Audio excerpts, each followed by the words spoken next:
дар мактаби санъати бачагонаи рақами 4 шаҳри Хуҷанд консерти ҳисоботии хонандагони ин муассиса баргузор гардид. Дар он хонандагони фаъол донишҳои назариявии худро ки тӯли як сол омӯхтанд дар амал татбиқ намуда ба ҳозирин пешкаш карданд.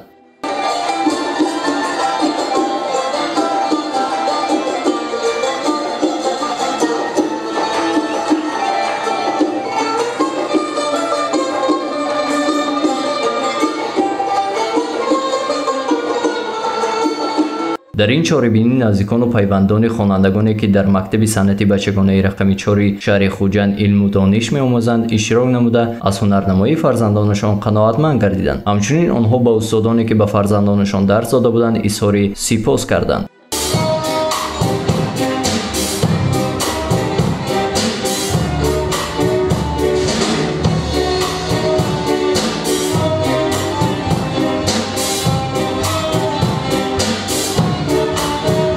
дар саҳни мактаб барои меҳмонон ва ҳозирин аз тарафи хонандагони боистеъдод намоиши расмое ки тӯли як сол бо кӯмаки устодон омода намуданд пешкаш карда шуд. гузориши Сарвар Ҳамдам, Фарзона Шамсиева, Наимҷон Айюбов барои барномаи иттилоотӣ Хабар.